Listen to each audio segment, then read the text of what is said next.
Yan. Ganun. Hindi, dati yun, paplas lang sige. I just want to say happy 22nd anniversary to CLGF Batangas and may God bless you all. And to Pastor Rene and all the CLGF members, happy 22nd anniversary and may you have a blessed anniversary. Amen. Amen. To Pastor Rene at sa mga member ng CLGF Santo Tomas Batangas, maligayang anniversary po sa inyong lahat. At kung hindi niyo po kami nakikilala, ako po si Umpoy, ako si Glenda, ako si Leslie. At doon po kami mga payat. At maraming salamat po sa CLGF. Nandiyan po kami lumaki. At tumanda. At ngayon kami tumaba. At sa pagpapalang Panginoon, dito po kami sa Canada. At patuloy po nagpapalang Panginoon sa akin at dito. Kaya, maraming salamat sa Panginoon. At happy 22nd anniversary sa CLGF. Pastorine and to all members of CLGF, maraming salamat po sa mga patuloy niyong prayers sa amin, lalo-lalo na ngayon. Namin mga family na kami, hindi po namin kayo nakakalimutan through prayers kahit na malayo po kami sa Canada, but still we are in one spirit. And God bless you all po. And happy anniversary po. Bye! Thank you po. God bless you. The Lord is my shepherd, I have everything I need. He lets me rest in green pastures. He leads me to calm water. He gives me new strength. He leads me on paths that are right for the good of His name. Even if I walk through a very dark valley, I will not be afraid because you are with me. Your rod and your shepherd's staff comfort me. You prepare a meal for me in front of my enemies. You pour out a blessing on my head. You fill my cup to overflowing. Surely your goodness and love will be with me all my life, and I will live in the house of the Lord forever. Happy 22nd anniversary. Bye. Mamaya, gagawin natin yun.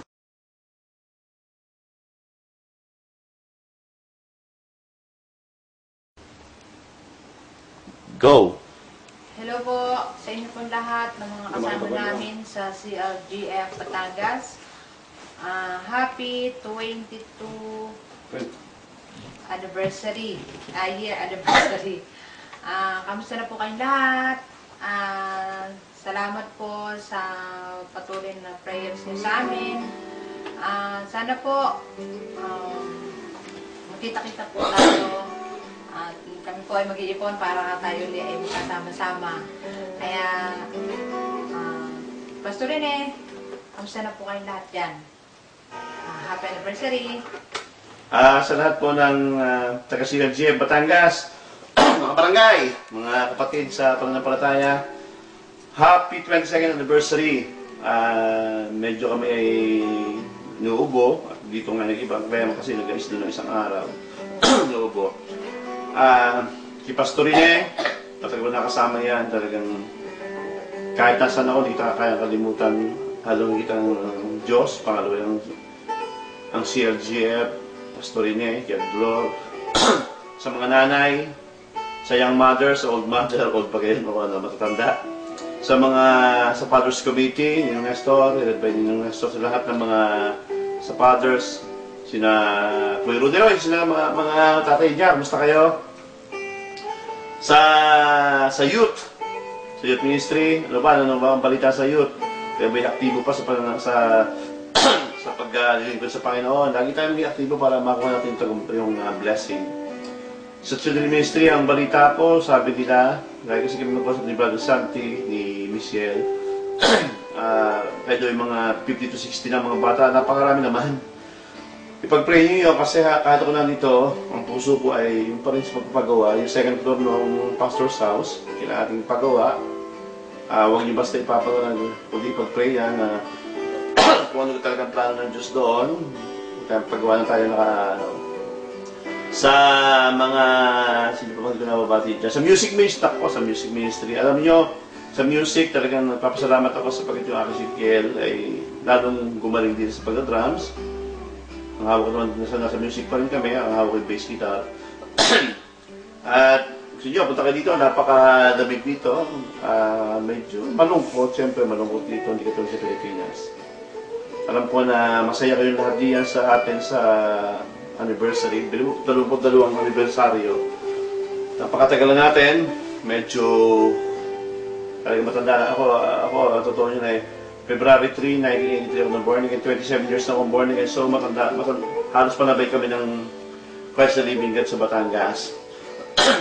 Kay sa ating special guest na pala, ang ating senior pastor, ladies and gentlemen, Franklin Benitez, Pastor Franklin Benitez, talagang nakita ko sa Facebook, senior pastor si Franklin Benitez. Meron batang-bata, senior pastor. Congrats sa Pastor Franklin. Alam ko na tinalagaan ng Diyos dyan dahil alam natin na gagamitin ka talaga sa hindi lamang sa pagpapastor sa music ministry, MOF. Kahit sa Amerika, ginagamit ko na mapasok sa Facebook. Ay, huwag niyo pa si Franklin, ibibigay niyo yung, pag-uwi niya, katulad na ginagawa natin, maraming dala pa uwi. May buko, may pinya, kung ano-ano, prutas, papaya. Pag anniversary, kami ni Pastor niya, takbuhan kami doon sa may San Juan, sa may Alaminos, bili kami ng prutas para ipadala sa mga taga-Maynila. Alam mo, dumayo sila dito. Bigyan natin ng magandang padala natin sila. Sisikayan mo na rin babate. To all of you, happy 22nd anniversary and God bless. Sisikayan na kasi English speaking na ito. Meron na mag-Tagalog, kaya alam mo siya, pag-usap ng puti, English speaking siya, madali naka-adapt ng salita dito. At talagang sabi ko, napakalungkot ng anniversary na wala kami dyan. Nandun ako sa unahan, may hapong microphone, nag-a-announce. Announcement, patuloy po tayo magbigay sa paggawa ng church. Huwag po natin pagdamutan ng church. Marami po ang Kristiyano galing ibang bansa ang namamangha dyan po sa ating church. Pinagpapatotoo po yan. Sabi ko, puntahan nyo. Si ating galing sa Amerika, yung Bilang Lester, tuwan-tuwa siya, napakaganda po ng church. At talagang blessing, talagang gusto ng Panginoon bumalik dyan. Sayang daw, hindi siya makakabalik sa sila. So, sa inyong lahat, Pastor Rene, mahal na mahal ka namin. Hindi ka namin kakalimutan kahit na mangyari. Hindi lamang kay Pastor Rene, kundi sa lahat ng miyembro ng Christ the Living God. Mahal na mahal namin kayo. Si best friend Santi, yan. At Eva, kung saan ang anak mo, pinag-pray natin na tinanggihan mo, tapos ay tinuloy din ng Panginoon. Kumusta na kayo? Kaya sa inyong lahat, huwag kayong mag-alala, kami okay dito. Ang blessing ng Diyos ay tuloy-tuloy. At walang katapos ang blessing. Kaya sa ating lahat, ng taga-Christ the Living God, hintayin niyo yung blessing darating dyan. Huwag kayong mag-alala, may blessing ng Panginoon sa ating lahat dyan. At yun yung pinangako ng Panginoon. Di ba yung aircon? Sabi ko nung last announcement bago ko umalis magkakaroon ng aircon, nagkaroon tayo ng air condition. Kaya huwag kayong mag-alala. Although may pagsubok sa church, ang blessing ng Panginoon ay tuloy-tuloy, hindi mapuputol. Kaya sa inyong lahat, happy anniversary! Bye-bye! Bye-bye kayo na! Bye-bye! Thank you very much!